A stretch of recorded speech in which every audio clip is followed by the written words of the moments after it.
let's recap some of the big news stories over the past 3 months that indicate that something big is about to happen regarding the U.S. dollar. February 3rd, New World Order Ambassador Henry Kissinger met privately in Moscow with Russian President Vladimir Putin.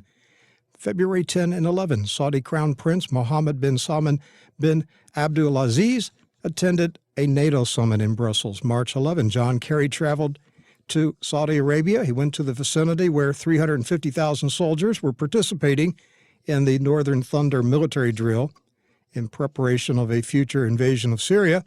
March 16, Putin began surprise withdrawal of Russian military forces in Syria. March 29, Britain's Foreign Minister Michael Fallon secretly visited Saudi Arabia to meet with the Crown Prince. April 3rd, 11.5 million private documents stolen from a Panamanian law firm were published online and in newspapers around the world. The official story was that an insider gave the documents to the International Consortium of Investigative Journalists, a far-left outfit funded by George Soros and leftist foundations. April 4th, Saudi Crown Prince Mohammed bin Salman bin Abdulaziz announced plans to sell off state-owned Aramco for $2.5 trillion, transfer the money to a public investment fund, which would then purchase Microsoft, Apple, and 2 other giant global corporations. April 6, U.S. House Speaker Paul Ryan led a high-level delegation of U.S. members of Congress to Saudi Arabia to meet King Salman at his palace. April 9, the last 4 Federal Reserve chiefs held an unprecedented joint meeting. Attending were Janet Yellen, Ben Bernanke, Alan Greenspan, and Paul Volcker. They met in the International House in New York City, a facility funded by the Rockefellers. April 10, CBS News 60 Minutes interviewed key members of the September 11 Investigative Commission who called for the release of 28 classified pages of documents that allegedly link Saudi Arabia to the 9/11 attacks on America. April 11, an insolvent Austrian bank was rescued from bankruptcy by the use of the new EU procedure for bail-ins. April 11, Italian government finance officials convened an emergency meeting to deal with the insolvency of Italian banks. April 11th through the 13th, an unprecedented 3-day meeting of the U.S. Federal Reserve's Board of Governors was held. April 11, Fed Chairman Janet Yellen met with both Barack Obama and Joe Biden. April 11th through the 12th, Russian fighter jets conducted 31 mock attack runs on the U.S. naval destroyer Donald Cook in the Baltic Sea. April 12th through the 17th, the IMF and the World Bank met in Washington. April 12th, Wall Street Journal published leaked documents from the Fed and the FDIC revealing that 5 of the 8 biggest banks in America don't have enough liquidity to survive another financial crisis. April 13 to the 15th, G20 finance ministers and central bank governors convened in Washington. April 14, Germany's Deutsche Bank admitted to rigging gold and silver prices and agreed to name other accomplices. April 19, China announced a yuan-denominated gold benchmark on the Shanghai Gold Exchange. April 20, U.S. Defense Secretary Ash Carter traveled to Saudi Arabia and met with Saudi Crown Prince Mohammed bin Salman bin Abdulaziz. April 21st, Barack Obama traveled to Saudi Arabia and met with King Salman. And April 24, Bloomberg reported that the Bank of Japan is now in the top 10 holders of stock shares in 90% of Japanese companies traded on its stock market. What does this flurry of meetings and announcements mean? Is there a tectonic shift coming soon to the global financial system? Financial analyst and newsletter publisher Jim Willie is on the telephone. He is the publisher of the Hat Trick Letter, the most comprehensive monthly report in the world about the breakup of the old existing financial order and the emergence of a new world order in global finance. You can subscribe at goldenjackass.com. Jim, always a pleasure to have you on the program. Over the last 3 months, this is a sweeping array of meetings at the highest levels that indicate that something big is about to happen. Yes, I started talking back at the Christmas holiday. I did a string of interviews, and in each interview I mentioned how the new year of 2016 would be loaded with highly disruptive events toward the paradigm shift. Now look up paradigm in a dictionary, you see model, scheme, etc.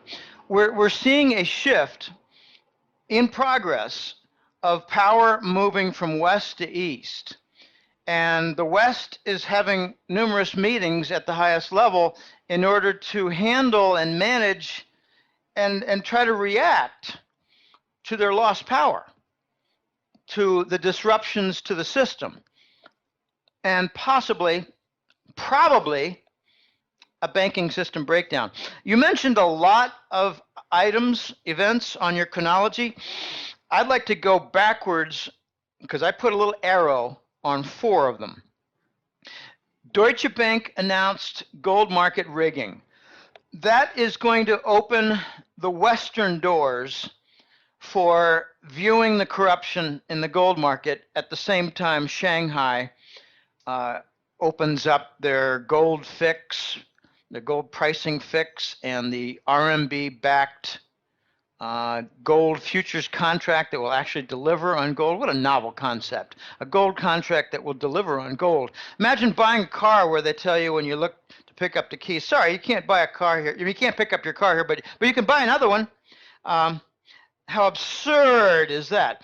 Okay, then you have the what I call the sandbagging of the Saudis.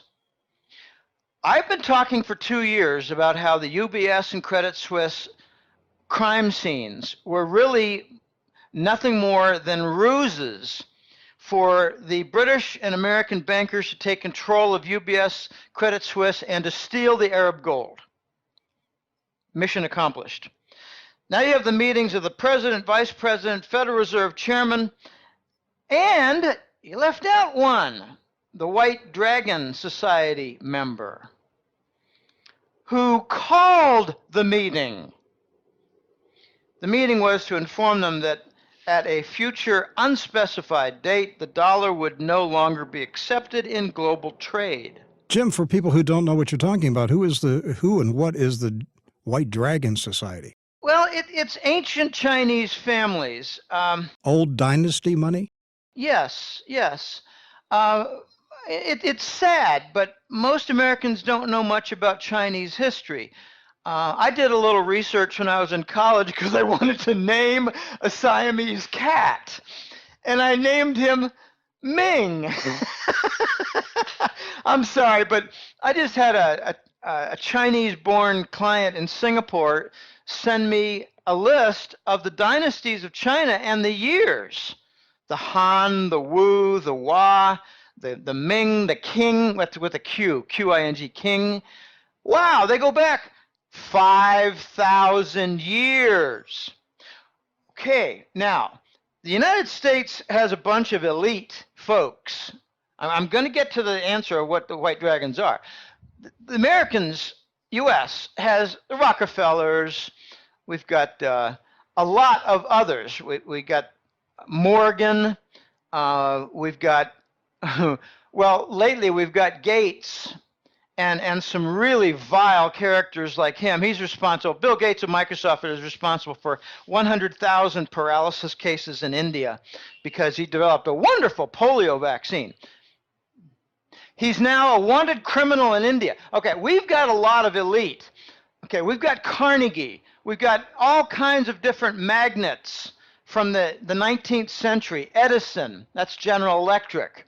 We got Ford. We got all kinds of elites. Well, they accumulated wealth and passed it on with trusts.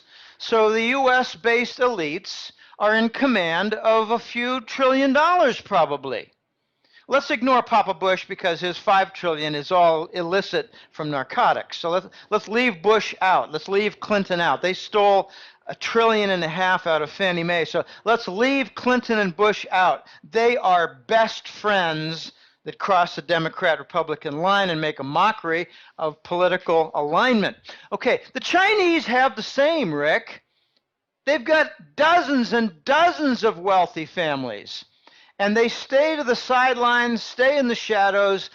Some control the Communist Party, and they've got their own internal conflicts. The previous president of China from 6 or 8 years ago is under all kinds of investigations for corruption by President Xi, XI, Jinpao Chi. Okay, so the Chinese have the White Dragon Society, and they've got the Red Family, the White Family, and a number of other ones that I cannot keep honestly straight. But I do know that the White Dragons control roughly 150,000 tons of gold. It's not part of the Chinese government official reserves. That statement coming out every year by the IMF is an utter joke.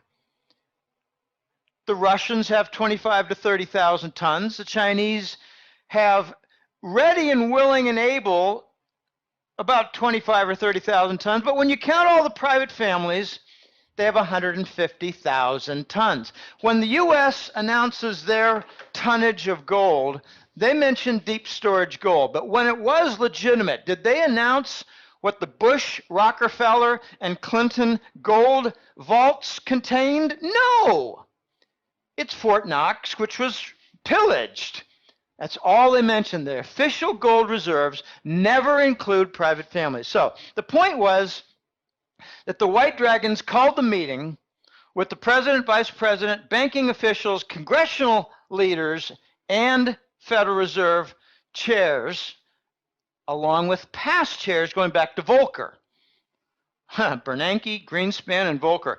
Boy, that's like a war situation room, is it not? Yes, it is, exactly, because they were told that the dollar is going away and will not be accepted for trade payments at an unspecified future date. Maybe they did specify a date.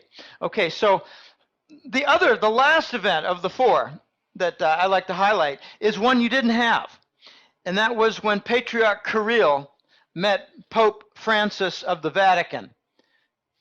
That was reading the riot act that the Satanists who are running the Western corporations, banks, and politics will no longer be in charge of the world. And they can take their child molestation and sacrifices and go out the door. The Vatican is the center of Western Satanism. Their banks, the black nobility, why do they call it black? Because they wear black robes during Satanist ceremonies. Why are they called Illuminati? One of the funniest word etymologies that I've ever encountered is that Lucifer means Prince of Light.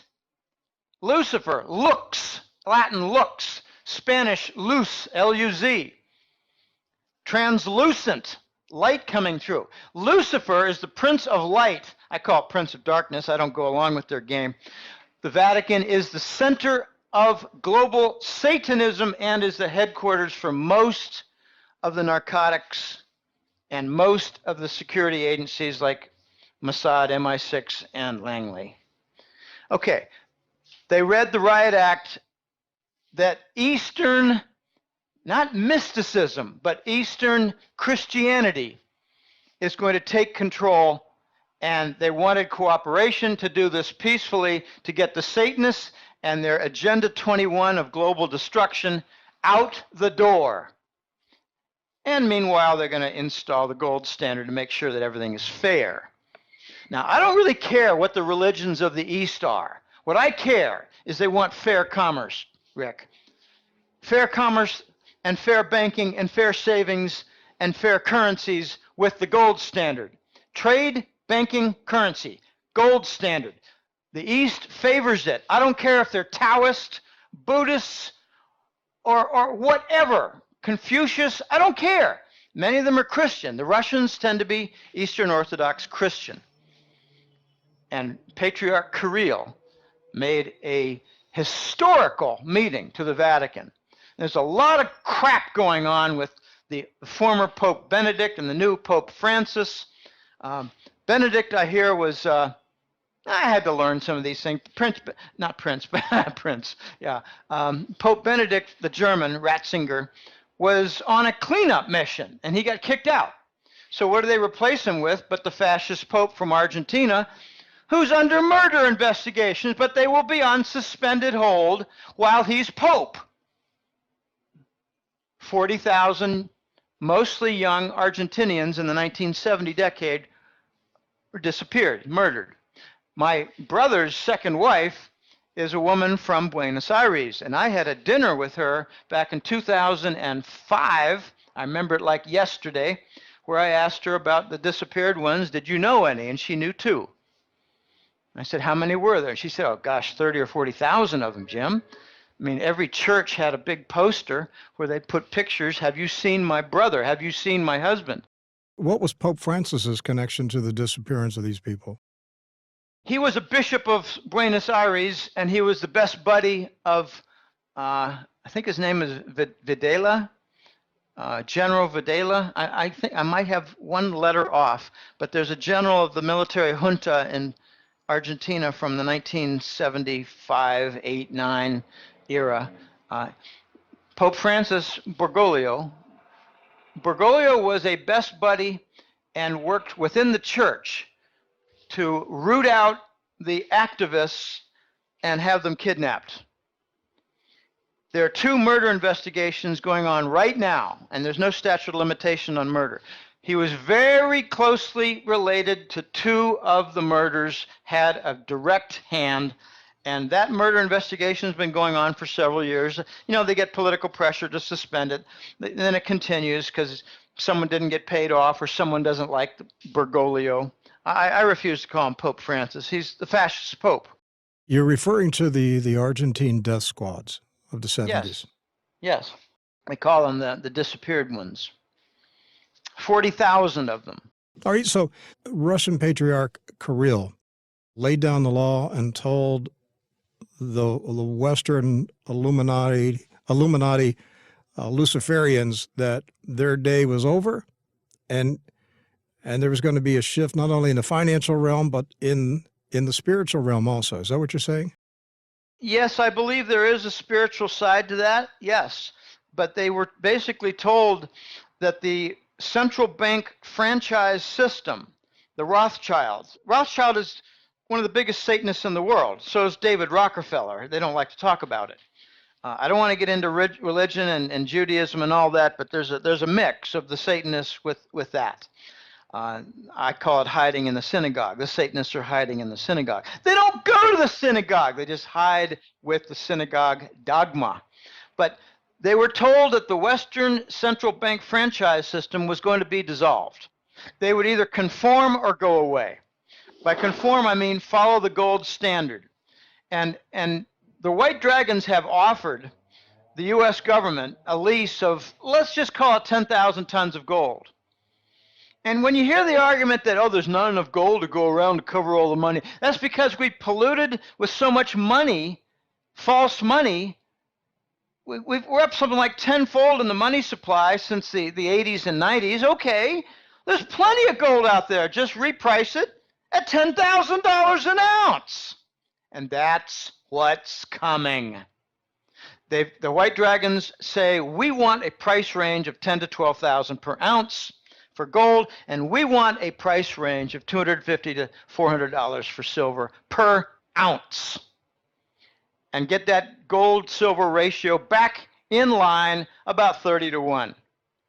That's what the East wants. So they told the Western representative in the Vatican, which does a lot of gold leasing to London and Wall Street. It's whenever you hear about the gold leasing to the big central banks to alleviate a problem and to make sure that everything goes smoothly and no gold default, they always mention Basel, Switzerland, the Bank for International Settlements. They never mention the Vatican. Well, that's the other one. And there's another one. It's called the Bush Gold Vaults. Gosh, I had an interesting event. I may have told you this story, but I'll try to be real quick. It was about September of 2010. A guy got on the elevator, said to me, it was Cato, my source from the military. He said, Jim, check with your man, The Voice, because Bank of America just lent $13 billion to cover a shortfall, and it came from Bush. And I said, wow. So I made an email message to The Voice, and I kept it vague. I said a Wall Street bank made a multi-billion-dollar overnight patch loan from a private elite family to cover a deficit and avoid the default. Any details? He wrote back, yeah, Bush, $13 billion, Bank of America. And that's how I confirm things, Rick. I hold back and let the source fill in the blanks to see if they coincide, and they do. So there's a lot of gold movement. One of the most ironic stories we heard about a year ago and 2 years ago, the big word was rehypothecation, and basically theft of private gold and replacement with certificates, and just telling them, like it or lump it, and you've got a certificate, you'll never see your gold again. Okay, well, apparently there are about 7 major gold vaults in the world, and they keep things moving. They send it to central banks, they send it to the COMEX and LBMA in London. And the Voice sent me a message. I remember where I was looking out my window in the office. That's how I date things, because I move around a lot. I like to be a moving target, but you never really avoid being a target in this game. So it was the summer of 2014. I was looking out on a large park, and the Voice wrote a message to me and said, Jim, it's really kind of funny. The Bushes just had a large amount of their stolen gold rehypothecated, and it ended up going to China. I mean, I love stories like that. They did not keep an adequate watch and control on their vast gold warehouse, so it's largely empty, and the Bushes are furious. It's really just one Bush. It's Papa Bush. The rest are kind of morons. I mean, Jeb is dumb as a post. George Jr. is dumber than a post, dumber than a rock. Jeb and George are in the public view, but the other one, can't think of his name. He's involved in the Silverado bank scandal. He's one of the brighter ones. That's why. Yeah, Neil Bush. Neil. Yeah, he was in charge of a lot of electricity and demolition, middle of the night stuff in the World Trade Center. He had the electricity contract, so that was a pretty handy move. All right, so there are a lot of things going on. Your chronology hit a lot of things, but the big thing right now, Rick, is the Shanghai event. Explain to our audience what happened on April 19 in Shanghai. They really went live. They've been doing a lot of planning. They've got 2 big features. One is the gold fix.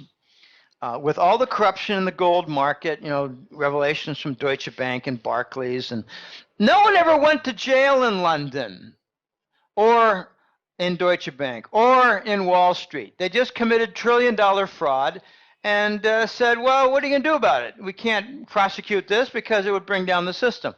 All right, so fine. China had their own idea. They said, okay, we're going to shut down the gold fix in London, which is an overnight price determination, and because it was loaded with corruption and smoke-filled rooms and deals and insider trading among the London and New York banks that profited from the opening. They just made so much easy money. Now that's going to go away because Shanghai took control of the London gold fix, and now it's the Shanghai gold fix. So they've been signing up lots of banks. And because of the strong regulatory transparency, many Western banks didn't want to participate. But the Shanghai boys are smart, and they said, okay, if you don't participate, then you cannot participate in banking and gold market functions anywhere in China. So they fell in line and decided to go in and participate, like ANZ, an Australian bank, and Standard Chartered, another Western bank that has a lot of Asian ties. Okay, they've lined up the biggest of the jewelry dealers. There are a lot of participants now in the Shanghai gold fix. The second thing they set up was the RMB, Chinese currency, RMB-based gold futures contract. And that's a thing of beauty because they deliver on gold and don't price it in dollars. So what you might see very soon is no dollar pricing for gold. That's what I want to see. And we're going to have trouble knowing, well, what's the price of gold? I don't know, but I don't care that it's not going to be priced in dollars. I want it to be properly priced. I've been saying a long time, Rick, the dollar's going to rise, then rise some more, finally vanish. When it does, you're not going to see a dollar-based gold price. All right, Jim, right now I'm looking at Bloomberg.com, and gold is currently at this moment at $1,242.05. U.S. dollars. So we are now going to a place where we're going to see gold priced in Chinese yuan. That's what the gold price fix is going to be, I think. Yeah, eventually, maybe not immediately, but when there's an RMB priced gold futures contract, what does that mean? Price discovery. Not just for today, but for next month, for June, for September, for December, those major contract expiration months, December, March, June, September. Okay, so price discovery is going to come in RMB terms for gold. Well, then eventually the gold price fix will be in RMB. And the whole West is going to be scrambling to come up with a legitimate currency because the Chinese also have said they're going to gold back their RMB currency. So what's the dollar worth? It's not what's the RMB worth. The question is, if you've got a new kid on the block that's gold-backed, namely the Chinese RMB, renminbi, also known formally as a yuan, if you've got a gold price in RMB, or you've got a gold backing for the RMB, the big question is, what's the dollar worth? Because what backs the dollar? A bunch of hot air, howitzers from the military, cruise missiles from the military, and deep storage gold backed by $18 trillion worth of debt and an annual $1 trillion federal deficit and an annual $500 billion trade deficit. So what backs the dollar? War and debt and arrogance. So that's going to go away, Rick, and we're left with a very big, difficult decision in the United States. How are we going to assure and guaranteed trade, import, shipping with containers that aren't empty, like what we send out? In the year 2015, the United States, in Los Angeles, San Francisco, New York, and New Jersey, exported 500,000 empty containers. That's one of our major exports now. Empty, stale air to go along with fraudulent bonds, laced vaccines, GMO foods, military hardware. Jim, I'm going to give an analogy. If you had a tire that was super overinflated, it's so huge, this thing's ready to burst. You have two choices. You could pop it and get it over with quickly, or you could gradually deflate it over time. Are those the two options that China and Russia and the rest of the world are looking at regarding the U.S. dollar?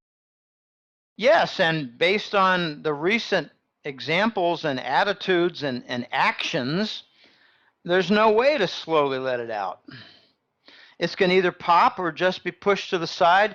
Okay, there's a third alternative. You pop it, you deflate it slowly, or you throw it in the dumpster. So which one is it?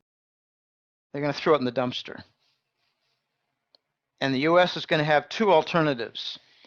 Come up with a fraudulent, yet more fraud in U.S. finance. They have one option of saying we're going to use our 8,000 tons of deep storage gold and back the dollar, but we're also going to include a lot of, say, Cushman oil facility and strategic oil reserve. And we're going to also use some of our gas reserves that are in giant tanks. So basically a deep storage false gold plus a real oil and real gas. So a precious metal energy combination backing the dollar. And my guess is that due to the Chinese instruction of independent audits for new currencies, they're in charge of the IMF in case anybody hasn't realized that yet. The IMF is going to be doing some Chinese-ordered independent audits, and they're going to determine that the U.S. dollar is fraudulent. Jim, 2 weeks ago, Treasury Secretary Jack Lew announced that Andrew Jackson's portrait will come off the $20 bill, be replaced by Harriet Tubman. Most people are interpreting this as this is the changing face of America. We're putting a black woman on our currency. Is there something deeper involved here? Are they preparing for a change of currency? I think so, yes. Harriet Tubman would not have been my first choice. I have two first choices. Sounds silly. I have two favorite choices. George Washington Carver, actually three. George Washington Carver, Martin Luther King, and Frederick Douglass.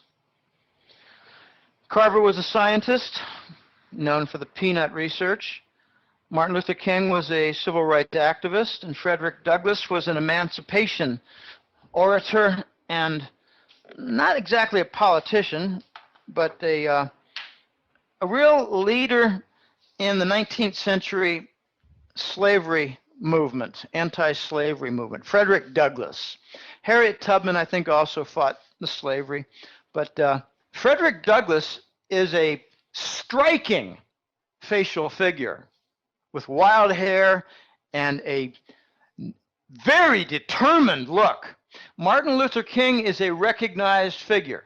George Washington Carver might not be recognized, but his work certainly has been recognized. Okay, fine. But to the heart of the question is, regardless of who they put on the money, is the purpose of the change to move the American people into a new form of currency? You've been telling us for years in this program that there are going to be two tiers of the U.S. dollar. Yes. The international dollar will be all the dollars held outside the U.S., like in Switzerland, Panama, Hong Kong, etc. The internal dollars, I think, yes. To answer your question, to get away from these, the figures on the bill, yes, I think we're being conditioned for new faces on the dollar toward a new dollar. Accepting a new dollar will be easy if they change the faces on a few of them.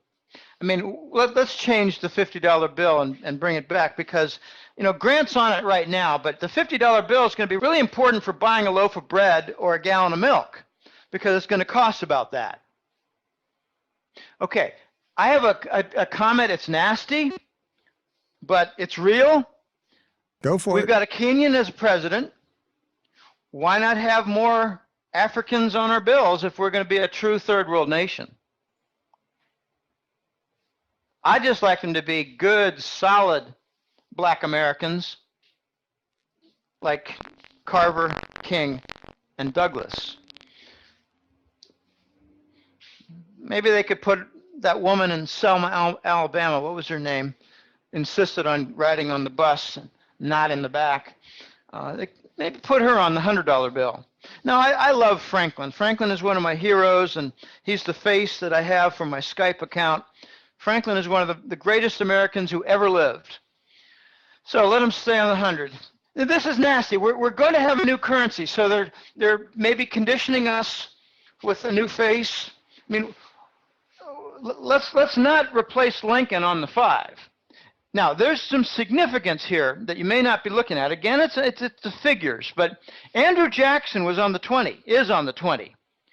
2 points of significance for the $20 bill. First of all, it is the most counterfeited bill in the world. It's not the $100 bill with Franklin on it. It's the 20 with Jackson on it. Iran is a major league counterfeiter. They don't like talking about that. Instead, they talk about the phony nuclear ambition risk. The second distinction of Andrew Jackson is he hated the central bankers. That was a long time ago. Yeah, but the bankers still hate him. They still hate him, and they hate what he stands for. So they're going to get rid of the one president who was the most anti-central bank, well, except for the $2 bill with Thomas Jefferson. And that is the most important part of this change. It's the central bankers' hatred for Andrew Jackson. That's at the core of this change. It's not Harriet Tubman. It's their hatred for Andrew Jackson. Right, I think so, yes. And notice they made illegal the Confederate flag from other silly nonsense. So there's a lot going on here, Rick, but I think what we're going to get, back to Shanghai for a second, because there's a big conclusion remark that I have. I think Shanghai, which is already, the Beijing officials in China have already said, we're sick and tired of your dumping paper gold contracts, paper silver contracts to affect the price of gold and silver when you don't deliver on those contracts. So there's no physical movement, no equilibrium even remotely achieved regarding supply and demand to settle on a price. Now you look at the economics textbooks and you see supply curve, demand curve, and equilibrium is where they meet. No, that's for paper gold, not for actual physical gold, because there's an extreme shortage of both gold and silver. So what I think the Chinese are going to do is announce that they're again disgusted at the activity last week where $2 billion of paper gold were dumped and $1.5 billion of paper silver were dumped. Notice it's roughly the same volume, so it doesn't matter if it's a price difference. The price ratio is 60, 70, 80 to 1. Doesn't matter. But on a dollar volume basis, we have equal activity in gold and silver and have for 2 years. I think what China is going to do is they're going to have an overnight ping where they have $100 or $150 higher gold price and have a higher $1.50 or $2 silver price. Call it a flick of the nose, call it whatever you want. I call it a ping. Ping is a computer term. Give me a ping so I can, get your IP address or attach your location in a military sense. The Chinese are going to jack up a nice little small quantum jump in the gold and silver price to see how it screws up the Western banks who play these games. And there'll be a mad scramble to push the gold price back down, again with paper. And what we're going to get is a contest of whether paper can prevail in pushing it down, or instead, whether a bank fails, like Bank of America or Citigroup. It's going to be very interesting. What would be the immediate aftermath of such a ping, where the Chinese value gold and silver higher than what the West is doing in an equivalent amount of the respective currency? What would be the immediate aftermath? Maybe HSBC in London goes into failure mode, or so does Citigroup. And there's all kinds of scrambling to patch a liquidity problem, which they will call it. It's not a liquidity problem, it's a solvency problem with an immediate liquidity aspect to it that spells bankruptcy. Insolvency plus illiquidity equals bankruptcy. A nice, easy formula. We've had U.S. banks and London banks insolvent for a long, long time. They remained liquid from the 0% policy and from QE. Those were not stimuli. They were instead liquidity devices. Notice that when we had QE, all the different, we call them the alphabet facilities. They're nothing more than assuring liquidity for the bankrupt, insolvent banks. So they covered the illiquidity and made sure that they never had to declare bankruptcy. I think we're having some liquidity problems again. We're seeing major cracks in the Treasury bond market. We're seeing reverse repo going out of control. We're seeing leverage go out of control. We're seeing failures to deliver on Treasury bonds go out of control. That's evidence of the interest rate swap derivatives going haywire, and the actual bonds cannot keep up with the machinery on the derivative side. Everything's going haywire and breaking. The Chinese see this, so they say the timing's right. I noticed that I made a public article 2 weeks ago where I pointed out that the Shanghai Gold Fix was April 19th, right in the middle of the biggest Satanist event of the year, the celebration of fire. If you were to do an examination of all the major U.S. financial and societal explosions and events and disasters, you would find that over half of them occur in April, including the Titanic. There was a Satanist element to that too, including the Lincoln assassination. I mean, not just Waco, Texas, and the Boston Marathon. It's a lot more than that. There were 3 enemies of John Pierpont Morgan on the Titanic. They were given free tickets by Morgan. and it went down in April. Yeah, Jim, a few months ago, the London papers published reports that documents had been disclosed revealing the vast cover-up by Freemasonry in Great Britain of the Titanic sinking. How the key people in the investigation of the Titanic sinking were high-level Freemasons. That was in the front pages of all the London papers several months ago. The cabal, Rick, is losing control of the press networks. It's getting really interesting now.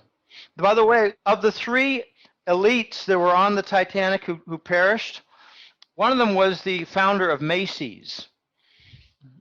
And there were three. I should have saved that and printed and put it on the wall somewhere, but a client provided me the information. There's a lot more that went on regarding the Titanic. Hey, who stole the money from the Bangladesh Central Bank's account at the New York Federal Reserve? I don't know, probably J.P. Morgan and Goldman Sachs. Aren't they behind most of the crime? Well, of course, they blamed it on hackers in, where was it, Russia or someplace? I don't know if they ever... Yeah, but the people who issued the press report are probably the perpetrators. I mean, I would love to issue a press report after I commit a crime, wouldn't you? You know, how can somebody, what was it, $100 million? How does somebody steal $100 million from the New York Federal Reserve? I don't know, but why don't you ask Robert Rubin how he stole the $5 billion from the Native American Indian Trust in Citibank? The stealing money is easy when you control the regulators, you control the police, and you control everything else. You control the Attorney General. Where's the Attorney General for any of the fraud in Wall Street banks in the last 5-6 years that totaled $238 billion in fines? It's probably 250 by now. I just wrote a sassy message to a client who, he insulted me, and I insulted him back. I said, what part of the $250 billion in fines and penalties for bond fraud regarding the mortgage industry did you not notice to indicate a crime scene? Oh, I'm sorry, $250 billion was settled, but there's no felony. Oh, okay, I understand very well. No felony. No, I don't know much about the Bangladesh case, honestly, and I don't really care. All right, well, let me ask you about Saudi Arabia. We had this flurry of visits from Washington to Riyadh last month, or actually in the month of April. House Speaker Paul Ryan, a delegation of congressmen and senators, Ash Carter, Obama himself. Why was everybody going to Riyadh to meet with the king and his crown prince? To tell them not to accept RMB currency on oil sales from China. I don't care what the press report says, Rick. I care about the reality. Is that why 60 Minutes suddenly came out with the story that Obama may declassify the 28 pages of 9/11 documents that implicate Saudi Arabia?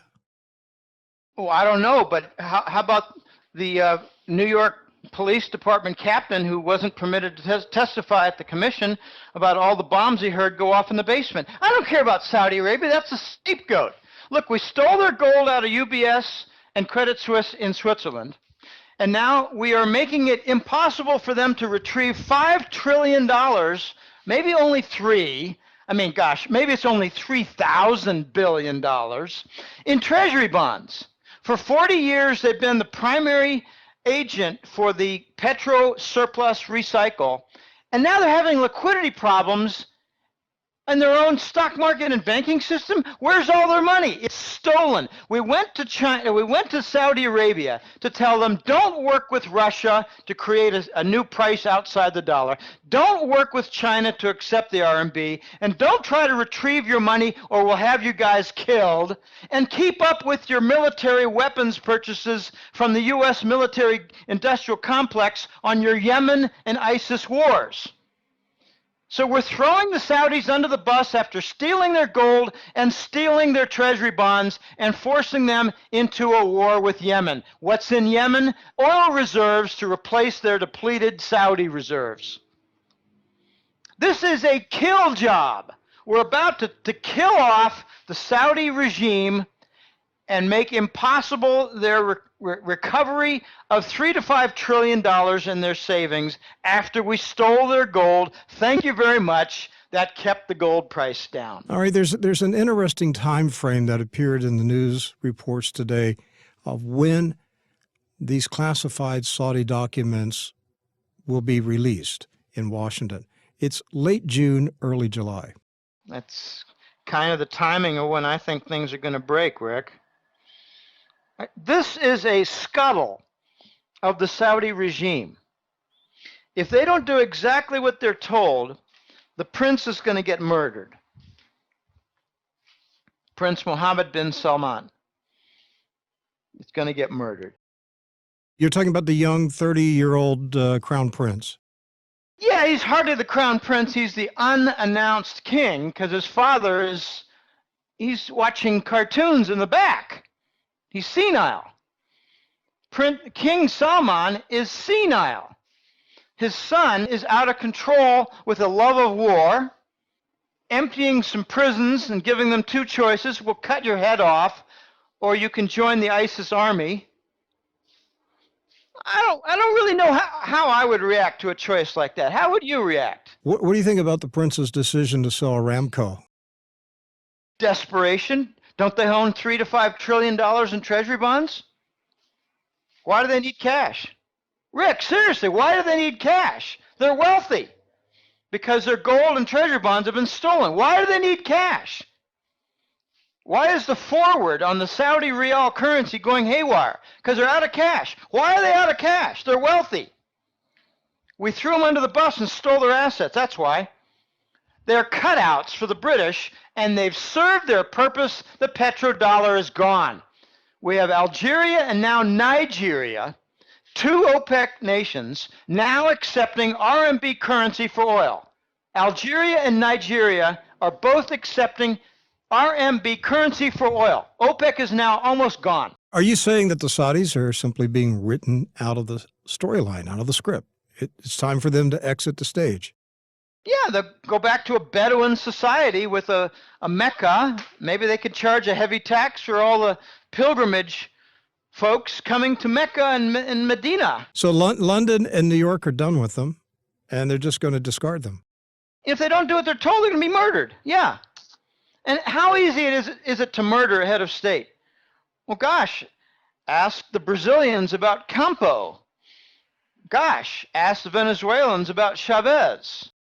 Do you think the Saudis are close to aligning with China, where the Saudis are thinking about dumping the U.S. petrodollar and going with China? Well, they don't want to get murdered, so they keep the game going. But in 2014 and 15, they had almost monthly what I call love fests, where Saudi officials, economic folks, and Aramco folks, and bankers, and other cultural ministers, once a month meeting in Beijing, 2014 and 15. What was that all about? Well, that confirmed my call in mid-2014 that the Saudis were going to go away as an important player regarding the dollar. The petrodollar was going to wash away, and if the Saudis weren't careful, they were going to be murdered. So then the climax is going to be that the Saudis announce RMB acceptance for oil sales to China. China, I'm hearing, is very angry that they cannot use their treasury bills to buy oil from the Saudis. That is what I'm hearing, Rick. We've already got a situation where the Saudis might not be accepting dollars for oil from certain parties because they can't get rid of them. And besides, don't they already have $3 to $5 trillion that already have been dishonored by Washington and Wall Street? The $3 to $5 trillion, are you referring to the treasuries that Saudi Arabia bought since 1973 with the petrodollar deal? Yes, yes. And that number is officially top secret in Washington. Supposedly nobody knows. Oh, it's so full of mucky-muck garbage, Rick. If you take a look at the Treasury International Capital Report, the TIC report, you'll see that the OPEC nations own $600 billion worth of treasuries. Why isn't Saudi Arabia listed individually? because they're not even listed at all. They own 3 to 5 trillion. They don't want 3 to 5 trillion to show up on the tick report. They'd much rather confuse you with the OPEC nations. Oh, really? Okay, well, that's a bunch of rubbish, because UAE alone has close to $1 trillion. UAE, United Arab Emirates alone has close to $1 trillion. They have a very small welfare state and a very big oil production. I was told 2 years ago by The Voice, who had a client from UAE, that they are scared peeing in their pants in Abu Dhabi, UAE, because they owned close to $1 trillion in treasury bonds. That's not even in the tick report. Now, the Saudis are going away. They've got all kinds of internal problems. You can go on for an hour about their internal problems. They've got all kinds of Islamic reform that's being requested. The women want to be more involved in jobs and education and less to be sex slaves at the home. You've got all kinds of things. You've got princes running around, hundreds and hundreds of princes going around offering business people 10 cents on the dollar to buy their company, and if they don't, they're going to jail for tax violations, which are all pretty much fabricated. Jim, why did the Saudis sabotage the Qatar meeting to freeze oil production? I'm not sure. I think because Russia and China said, we don't want you guys to get together and cut deals. You can't really follow much of the Western news. You have to follow the Eastern news, because the Western news is written by Rothschild and Bush and all the Langley boys. They tilt all the news. So if they say that, oh gosh, the Arabs couldn't come to a consensus in Qatar, well, how about instead Russia told them, we've got a better idea, work with us, and it might actually save your kingdom and regime, whereas the Americans are about to kill you off. And the Saudis say, well, you know, we're already doing some constructive things with China with a lot of mutual investment, and we're trying to sell them a piece of Aramco without the United States getting too upset. Asia wants to use the RMB in oil sales. The removal of the Saudi dollar connection on oil is the last nail in the dollar's coffin. And you think this thing may start coming apart as early as June or July? Yeah, I think that the Chinese are setting things up right now where the insolvency of the Western financial structures and platforms just cannot support the weight of the debt.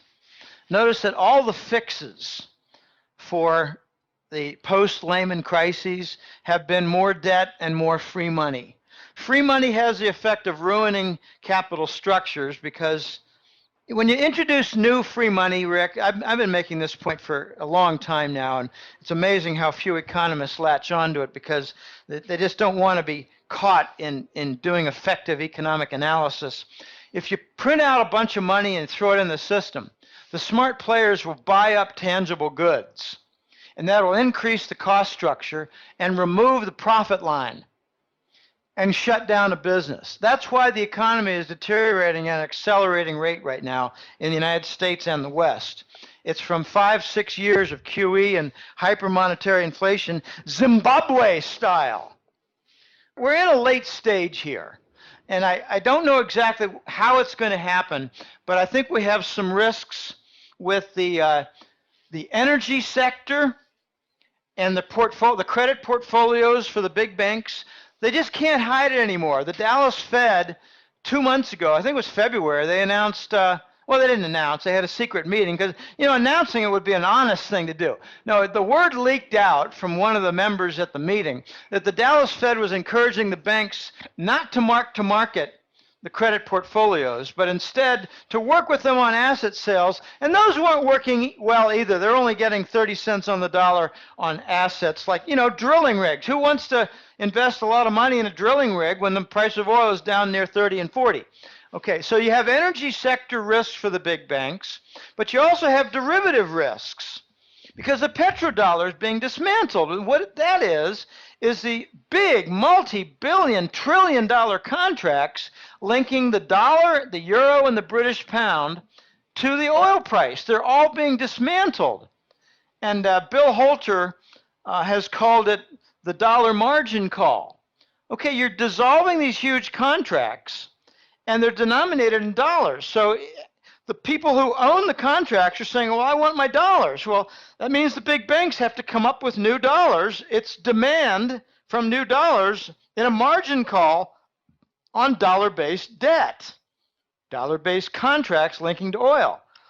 Very fascinating what's going on.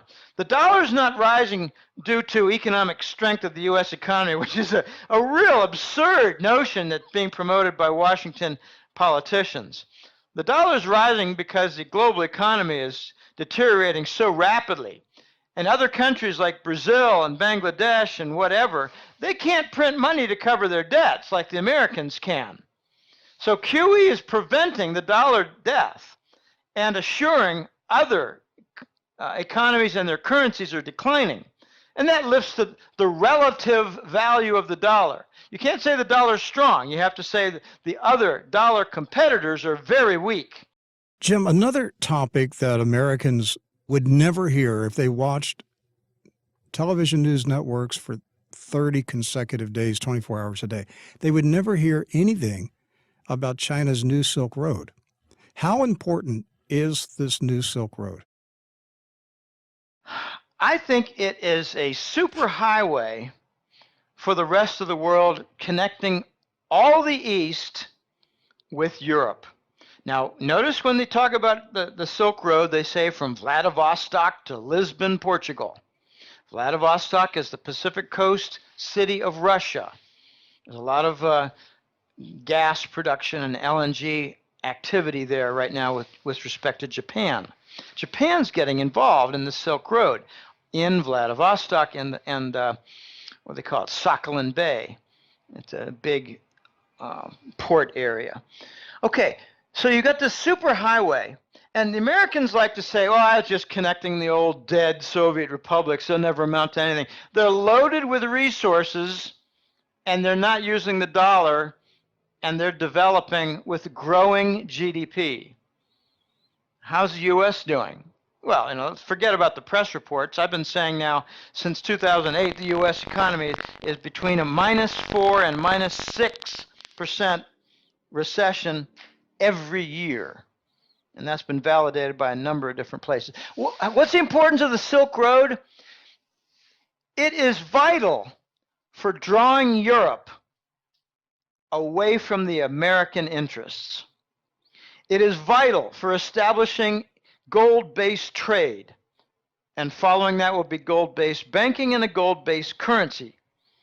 It's vital for uniting 4 old empires, 3 of which have been asleep for a long time: Russia, China, and Persia. The 4th has not been asleep, but has been integrated too closely with the British, and that is India. India's banking policy is written by London and Washington.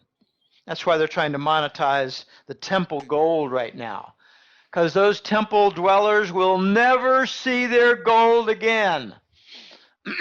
So you have Persia, Russia, China, and India as the 4 legs of the Eurasian Economic Union, which I like to call the Eurasian Trade Zone. And if Iran is in this nucleus, that means Saudi Arabia is out.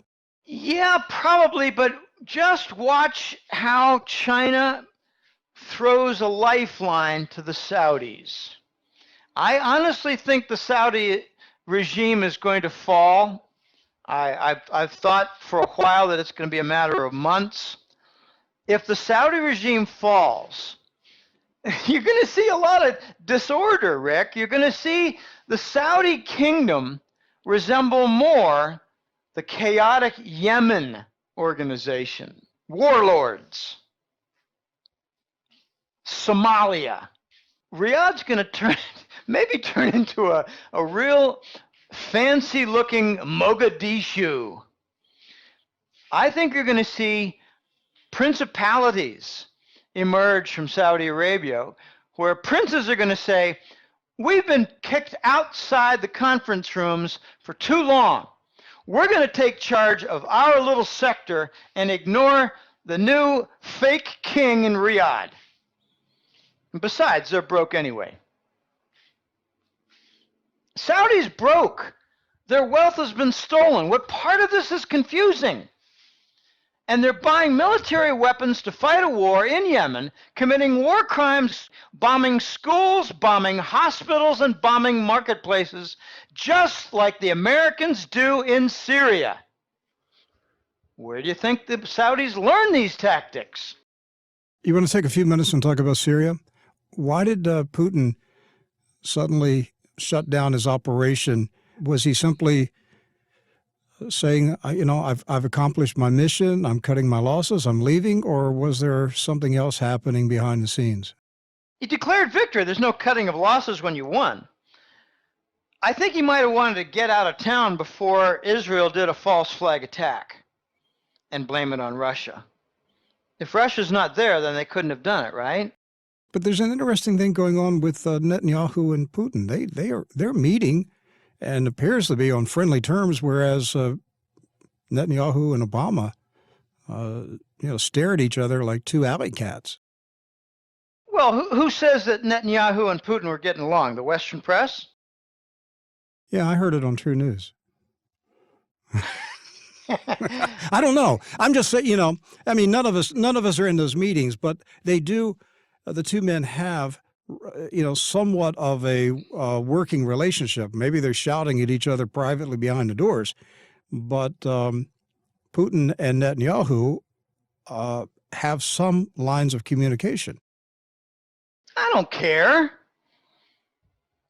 Look, let's take a look at some of the most recent Kremlin meetings, which you put in a chronology.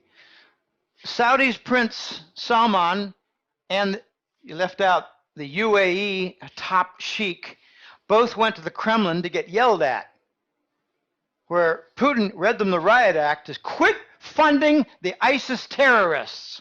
Okay, that's one. Then another meeting took place with the Saudis in the Kremlin, where the Kremlin offered them a mutual cooperation in setting the oil price outside the dollar. Then you had John Kerry go to the Kremlin with a surrender package regarding the Ukraine war. And now you're telling me that Netanyahu, who is behind ISIS with the British and the Americans, had a friendly meeting with Russia? I don't think so. I think they emerged friendly because they were... Have you ever had such a degree of embarrassment that you walk out and you smile? Yeah, I've had that a few times in my life. Usually it's after getting paddled in grade school, mm-hmm. or mouthing off at a teacher in high school, correcting his errors in front of the class. Yeah, I come out, I got punished, and I left smiling. No, I think Yahoo got told, we're going to make sure that you're dead in 1 year if you don't start cooperating. Because you're a piece of slime, baby. That's what I think the Russians told him. The Russians are hard-nosed. I love their leaders. Glazyev is their economic advisor. Lavrov is their foreign minister. These guys are tough, hard-nosed people, unlike the U.S. Secretary of State Hillary and the jaw transformation Kerry, who married a murdered husband's wife, Heinz. What an interesting story that John Kerry is. Heinz was murdered for political reasons. The widow wanted to marry someone. John Kerry had a big smile and apparently a lot more to offer the grieving woman whose husband was murdered, along with, a dozen or 24 other U.S. senators like John Tower of Texas. Murder of U.S. senators is common. It's just not reported because the people who control the press are the ones who ordered the murders. Jim, let's talk about the Brexit vote in Great Britain. It's amazing to watch this develop. There's a strong possibility that the people of Great Britain are going to vote next month or in June to leave the European Union. If that happens, what happens this summer? What happens is that Britain is going to align more closely with the Chinese and tell the Americans you're expendable. It's already being argued right now. Obama is trying to soothe feelings in London. He actually told the British, we helped save your nation in World War II. We don't want you to do this. You owe us. Do what? Establish a Chinese RMB trading hub? Sell Chinese government debt in London? Sell maybe Italian government debt in London? Portuguese government debt in London? Hungary has sold some of Hungarian government debt in RMB terms. I think Italy is going to sell some of its debt in RMB terms. Portugal will sell some of its debt in RMB terms. So they're trying to attract Chinese investments without having the currency risk. London has a big deficit, especially since the North Sea has had a reduction of something like 70% in its oil output. The British and Norwegians don't have that income anymore. So, what are the British going to do? They're going to do what they always do. They're going to throw their muscle around. They're going to offer military weapons. And I think they're going to sell out the Americans. It's going to be a very big point in history. The Chinese are offering them all kinds of lifelines. And the British just might say, United States, what have you done for us lately? Not much. Now, this is a turning point, Rick. I've thought for quite a while, for 2 years, that the Germans are going to break away from the U.S. fold. And it's a very difficult and nettlesome process to happen. But it could be that the British move away a little more quickly than the Germans. Well, you know that Brexit vote right now is scheduled for June 23rd. And once again, we're talking about the end of June. Do you know, is this a vote across the population or a vote in the parliament? No, this is a nationwide vote. It's a referendum. Okay, then it could be falsified like most votes take place in the United States and England. Maybe they'll learn how to rig the vote like they have in the United States. Yeah, especially if they hire a company owned by George Soros to count the votes. Yeah, well, Diebold is already on the hot seat. There are numerous YouTubes out there where vote counting devices were shown to be false, and a couple states have already now thrown out some of the results of their primaries. So we now have a vote rigging chaos going on in the United States. So maybe the British will learn something, take a page from U.S. voter fraud science, and rig their vote. Vote rigging is common. Okay, Obama threatened the British people. He said, if you people vote to leave the European Union, bad stuff's going to happen to you. You're going to be at the back of the line when it comes to trade deals. I mean, he did his finger wagging deal like he always does, and read them the Riot Act. Why is Obama bothered about whether the British people stay in the European Union? Because the U.S. is on the edge, on the verge of losing all of Europe to the Eurasian trade zone. If the Eurasian trade zone comes to be, which George Orwell wrote about as a warning something like 80, 90 years ago, then Eurasia would take control and get the upper hand over Oceania. Oceania is the British-American maritime dominance. The British are on the verge of joining Europe, which will join ranks with Russia and China in the Eurasian trade zone, linking Vladivostok, Russia, to Lisbon, Portugal.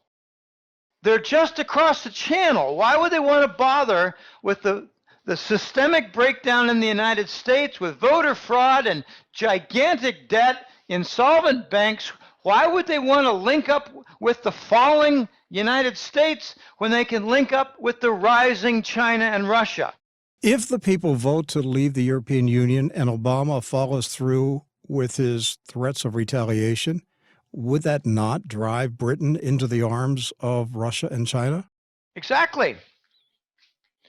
Look, how many policy errors has the Obama administration and the Bush administration made? The Iran sanctions backfired. The Iran nuclear talks were a formal agreement for the Americans to save face after Israeli, American, and British propaganda became exposed. How'd that work out?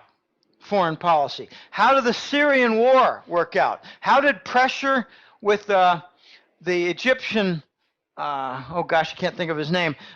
We had a backfire in Egypt where now they're best friends with Russia. The policy with respect to the Saudis has also been a total failure. There's not a single policy success of the Obama administration. Every single thing he touches turns to feces.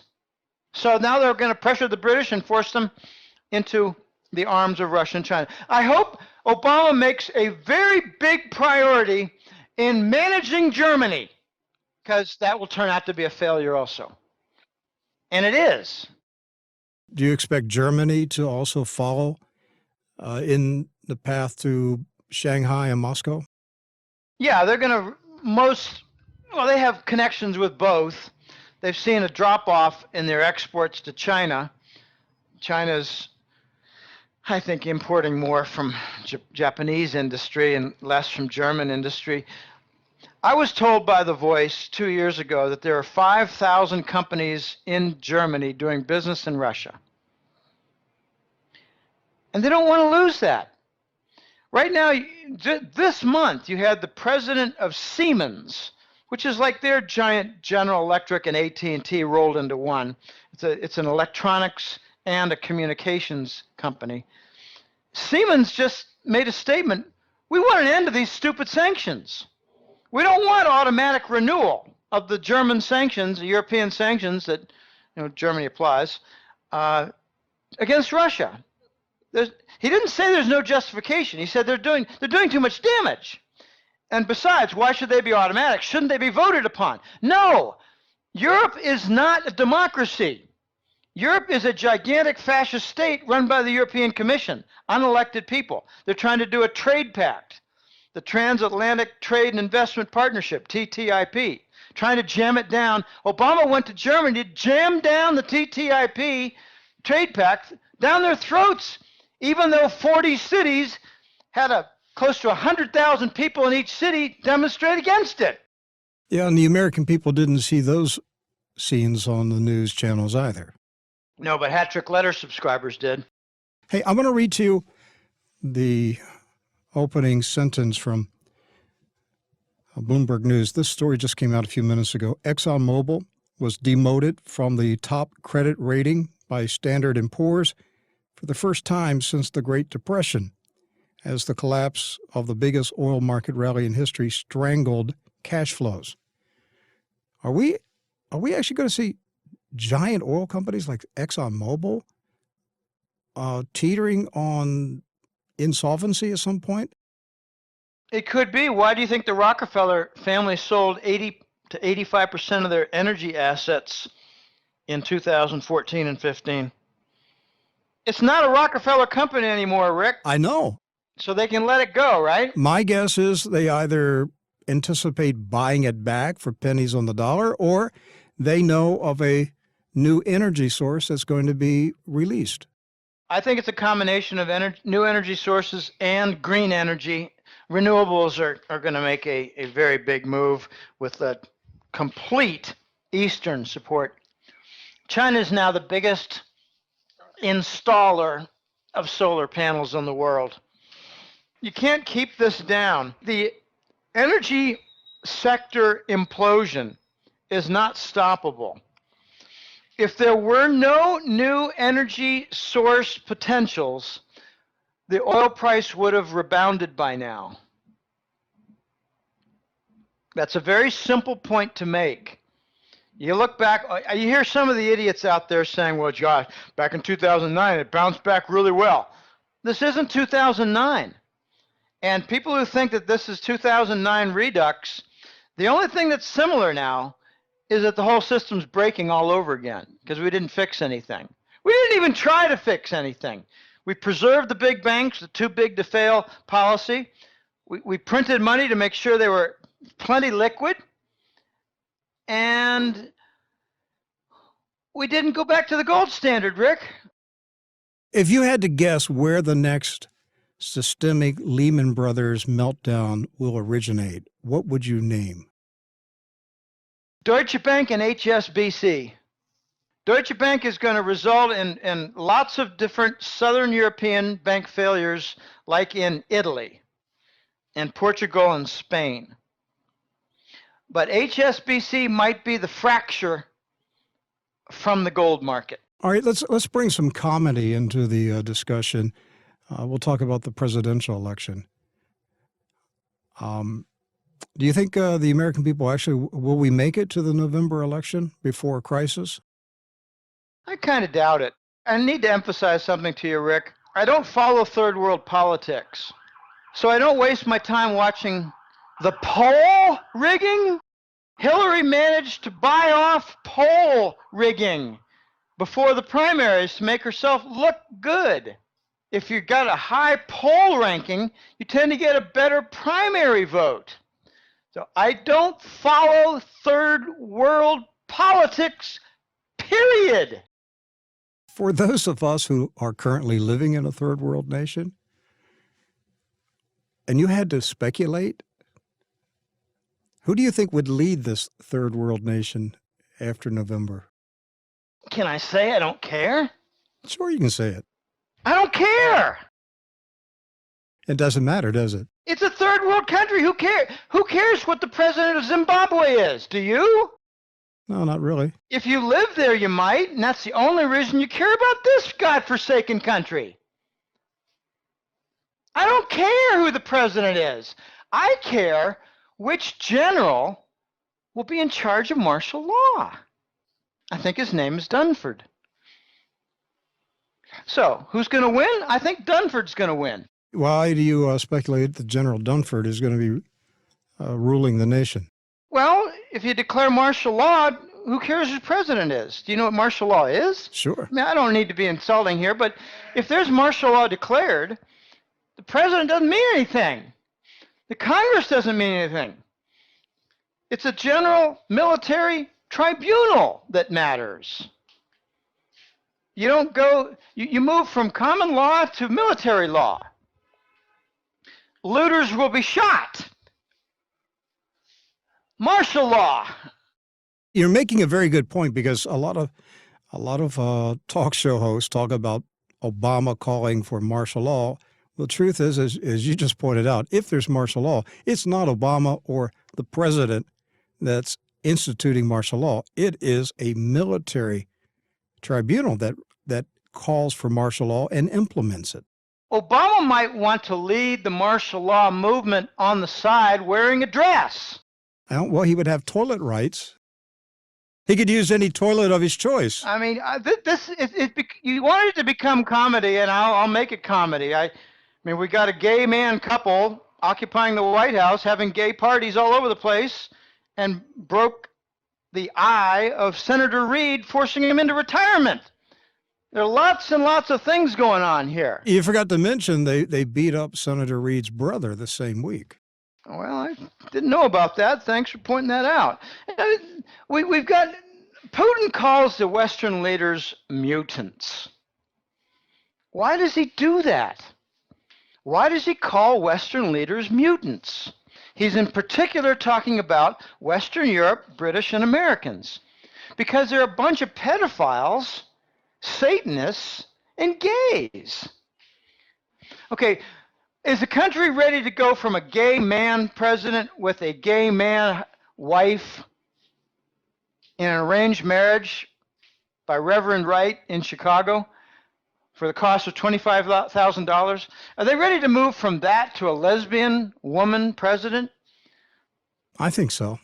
Whose husband makes votes all the time not to be with Hillary in bed.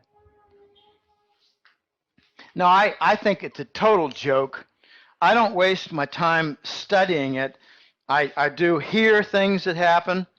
I mean, you have an upstanding audience. I don't want to get really off color in some stories, but I know a fellow who has significant contact with Secret Service who know a lot about what Bill and Hillary did in the White House. And it's some sickening stuff. These are very sick people. And the central bankers and the Wall Street bankers are of the same type. And I think they're going to get swept out like yesterday's newspaper that used to serve as liners in the bird cages. And it's going to be fun to watch it, except that they're going to sabotage a lot of things. And I think the banking system is going to be really, really struggling in the United States. And I'm concerned about a lot of things because I got friends there, and my income stream comes from there. The Hattrick Letter is a Ohio-based company. Have you thought that through? Yeah, I don't like talking much about it. Okay. Yeah, I have thought it through, and I'll just give you a summary statement. If the United States government accepts the Chinese offer of leasing gold and having a legitimate currency, the Hattrick Letter is going to be fine. If they don't, and it's heavily devalued, I don't know what's going to happen, Rick.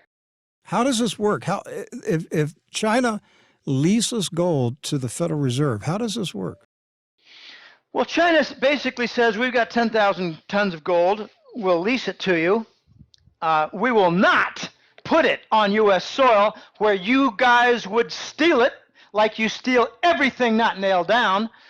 We'll keep it in a foreign location and maybe not even tell you where it is, but through contractual obligations, we will back your new Treasury note dollar. And in return for this, we want favorable policies for asset acquisition inside the United States. I'm talking about industries, farms, commercial buildings, etc., ports. They already own most of the ports. I don't think they own the New York, New Jersey, Philadelphia port system. They own the Pacific ports in California and Seattle and Vancouver, but that's Canada. The Chinese would then say, we want to write your banking policy. We want to write your trade policy. We want to write your immigration policy. And we want to write your war policy, which is basically shutting it down. In other words, the Chinese would become a member of the tribunal to dictate American policy or dictate policy within the United States. China would allow the United States to continue to operate at a reduced level, a reduced standard of living, but without a Mad Max type of scenario. And in return, China gets basically to purchase the assets of the USA. And 1/3 of all output. Take, for example, the southwestern farms that grow alfalfa. This has been the case for over 2 years. I'm talking about Arizona, New Mexico, Texas, California. Alfalfa farms export 1/3 of their hay feed to China for livestock feed. I did a feature a few months ago, I think it was September or October, of the Chinese free trade zone activity in the United States. And one company in Alabama was making copper tubing, probably still does. They employ a lot of people, like 200, 250 people.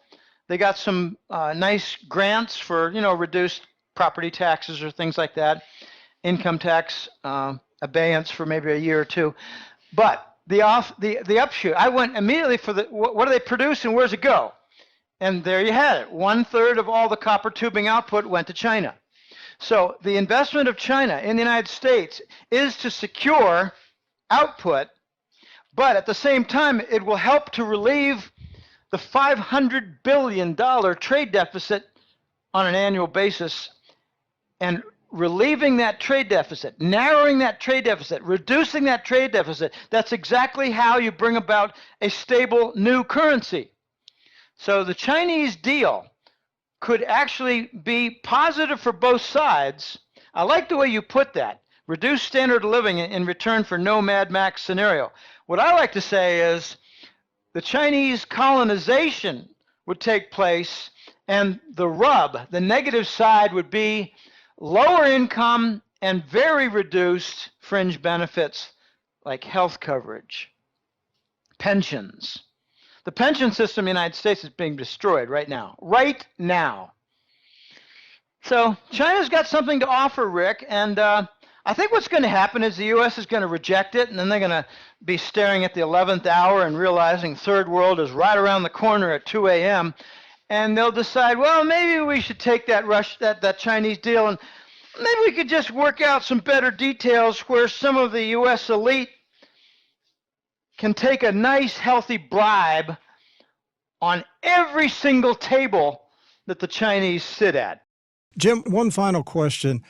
What's the possibility that the White Dragon Society and the other old dynasty money leaders will disband the Chinese Communist Party and move China into a new age of government? This is something I'm not an expert in, and I don't like trying to sound really knowledgeable, but I got my opinion, and it's not based on great study, but I think you're going to gradually see the Chinese Communist Party system go away. And what you might see instead is a couple of wings within the Chinese Communist Party might come forward and appear to be alternatives or factions. And before you know it, the Chinese Communist Party has many sides. And then you'll have to define to me what the Chinese Communist Party means. Because if it has many sides and many policies and many ideologies and many priorities, then I don't know what the Chinese Communist Party means. And it's kind of like saying, well, the U.S. Capitalist Party has two sides, the Democrats and the Republicans, and the independents are kind of small. All right, so the American Capitalist Society has different sides. But if China is going to rule the world, if they're going to lead the world, they're going to have to change. I think they already are in rather rapid style, but some of it's not well reported because President Xi is trying to put in prison the previous president. These are not well-known things, Rick. Mm-hmm. They're trying to put him in jail, the previous guy in jail. I can't think of his name. Well, the same thing's going on in Panama. Yeah, I'd like to see the same thing happen in the United States. Bush and Clinton thrown in jail. I've had dreams about it. They stole $1.6 trillion from Fannie Mae, blew up the Murrah building in Oklahoma City in '95 to cover it up. A lot of death. That's a mass murder crime scene. That's grand larceny. That's not grand larceny. That's super grand larceny. I mean, when you saw the Tony Soprano and the HBO series on the mob in New Jersey, they did a few shows on the Fannie Mae fraud. Well, Clinton and Bush did one better. They just stole money straight out of the till. They didn't bother with phony properties and appraisals. They just stole the money and tried to kill the auditor who revealed it. Her name was Catherine Austin Fitts. Now, I'd like to see some justice in the United States because we haven't had any for a long time. I mean, we got a crime scene right now going on in Oregon with that Brady farm or Bundy farm or whatever it's called. That's a uranium farm that the Clinton Foundation wants to own. They'd like to kill them all and take the property and sell the uranium to Russia like they have been doing for the last 10 years. I'd like to see Hillary thrown in jail. I got a great sign that I saw, and I kept it on my computer. I support Hillary, and then in smaller print, for prison. That's right. Hillary for Prison 2016. Jim Willie, my guest today. The newsletter is the Hat Trick Letter, and there's only one place to subscribe to it. It's at goldenjackass.com. Jim, thank you for spending this time with me today. It's a pleasure as always, Rick. It's always enlightening and enjoyable to speak with intelligent hosts who are well informed. That's because I read the Hat Trick Letter. No, I think you do a lot more than that. I think that's a small part of some of your research. Not real small. I mean, you got a lot of different sources, Rick. You do a lot of things. Well, we've been working at it for quite some time, just like you. It's always enjoyable, and I wish you folks well. And thanks to Marshall for setting this up. All right.